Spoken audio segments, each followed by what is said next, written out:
Bonjour à tous, ça me fait plaisir de vous retrouver. J'ai hésité à laisser cette vidéo parce que j'ai du mal à parler là. Déjà hier, je me rendais bien compte que j'arrivais pas.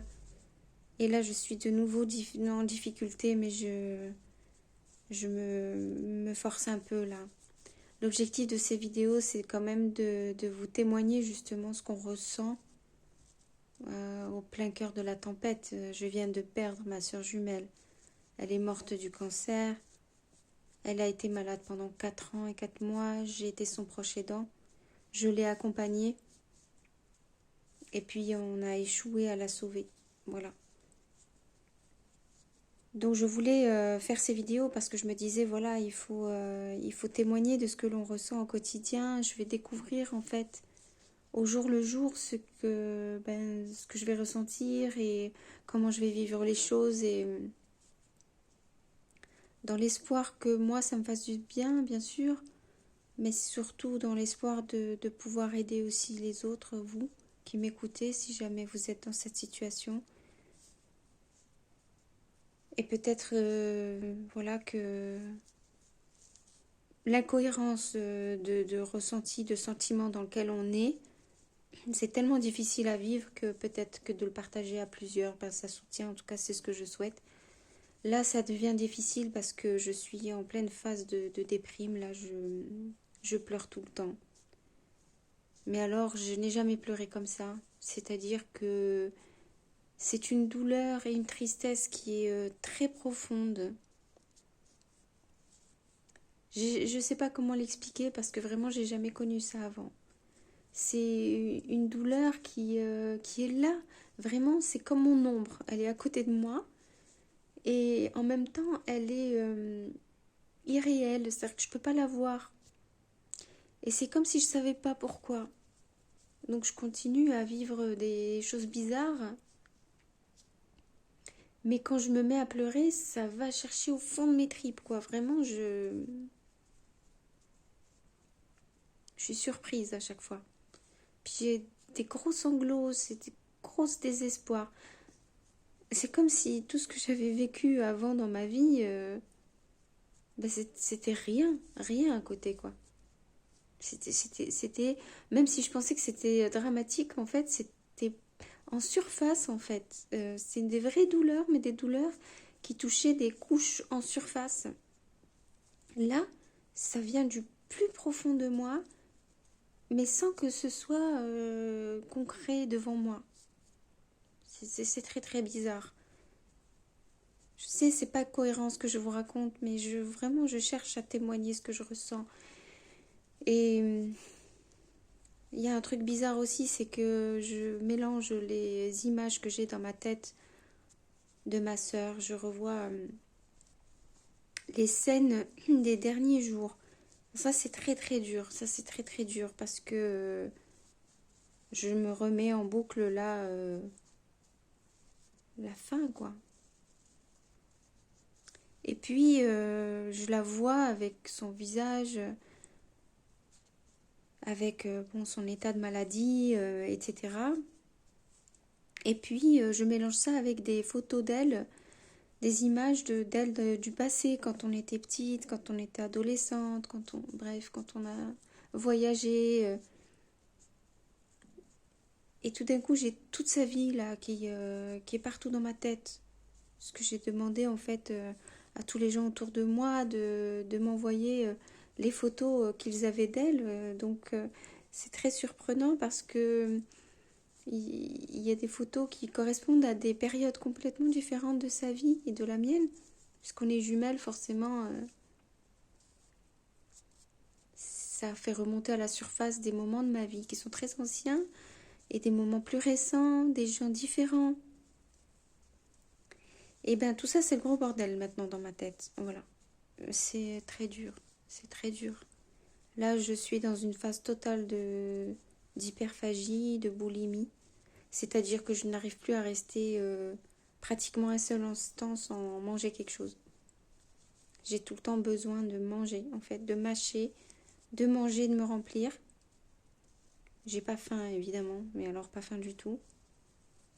Et je suis même écœurée. Et en plus, ça me rend triste parce que je sais très bien que ma sœur me dirait, mais non, ne te mets pas dans cet état-là, ça te fait pas du bien. Et en plus, ça me rend encore plus fatiguée. Je suis complètement exténuée. On dirait vraiment que j'ai perdu tout mon carburant à l'intérieur du corps. J'ai plus du tout de force. J'ai plus de force dans les jambes, j'ai plus de force dans les bras. Et mon cerveau, ben, il est trop fatigué. J'arrive pas à faire les choses que je voudrais faire. J'ai des choses quand même que je voudrais faire relatives bien sûr à sa mort. Donc quelques des papiers, des choses comme ça. J'en ai déjà fait beaucoup au moment où j'étais comme un robot. Au tout début, j'ai agi vraiment comme un robot parce que j'étais en état de choc et puis j'avais le rapatriement organisé pour le Maroc de son corps et tout ça. Donc tout ça était tellement irréel, tellement irréel.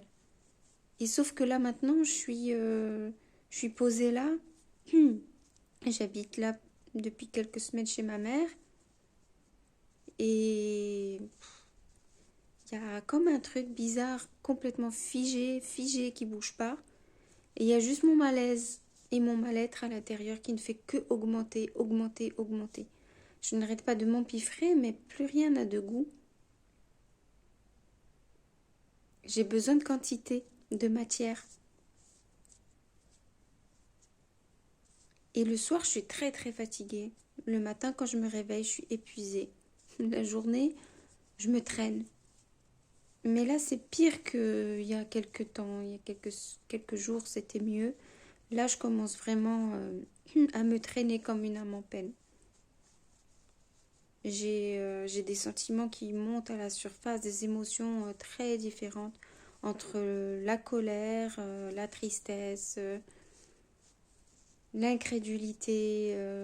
Et voilà, je me sens super mal dans ma peau, c'est ça que je veux dire. Je me sens super mal dans ma peau et je tourne en rond, je tourne en rond. Je vois rien qui arrive à me calmer en fait, rien du tout. Alors, je suis désolée parce que là, je m'aperçois que je suis en train de laisser un message qui est vraiment désagréable et Euh, on dirait que je passe mon temps à me plaindre là. Mais je sais pas que j'en ai envie, hein. Sincèrement, je j'ai même pas envie de parler, hein. Mais si je laisse ça, c'est vraiment pour témoigner. Et puis, il y a cette envie de dire à quel point j'aime ma sœur et à quel point c'est incompréhensible ce qui se passe aujourd'hui, que j'arrive pas à croire. Mon cerveau, il comprend, je veux dire, quand je parle à quelqu'un, à chaque fois, je tombe sur des gens bienveillants, des gens raisonnables. Bien sûr, je comprends, mon cerveau, il comprend. Même moi, en plus, je suis dans la spiritualité, du bouddhisme tibétain, je fais aussi du yoga et des choses comme ça, donc je comprends très bien les choses, mais déjà, je l'accepte pas, et puis là, je le comprends, si vous voulez, théoriquement, sur les choses pour les autres, ou ce qu'on dit de la vie, mais là, tout de suite, je ne peux pas croire que je sois en train de parler de ma sœur jumelle. Voilà, je ne peux pas le croire que là, je sois avec vous en train de parler de la mort de ma sœur jumelle. Et moi, je suis vivante. Et moi, je suis en train de vivre là.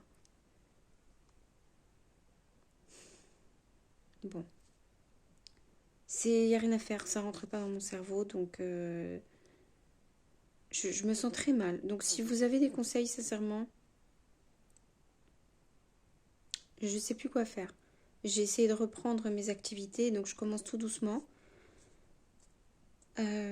J'ai commencé à regarder quelques vidéos aussi sur le deuil, mais j'ai du mal en fait, ça m'agace très très vite. En fait, j'ai pas envie de me concentrer. Donc j'ai commencé à regarder des séries vraiment... Je suis tombée sur des séries chinoises de trucs de romans à l'eau de rose là. C'est tellement ubuesque que ça me change les idées. Mais ça m'abrutit en fait. Et je me sens pas mieux comme ça. Ça fait juste un dérivatif. Ça fait penser à autre chose pendant quelques heures, quoi. Donc, bon, à part manger sans arrêter, regarder ces séries l'après-midi, remanger. J'essaye péniblement de faire un peu de cuisine, d'essayer de ranger, de plier les habits, mais ça marche pas tellement, quoi. En tout cas, voilà, je suis dans une phase là depuis 2 3 jours qui est très très dure. Et peut-être que je remonterai la pente et ça ira. Merci, merci de votre présence et si vous êtes d'accord, mettez-moi un pouce s'il vous plaît, ça m'encouragera à continuer. Abonnez-vous aussi et, euh, et bon courage si vous vivez une chose aussi triste que ça. À bientôt.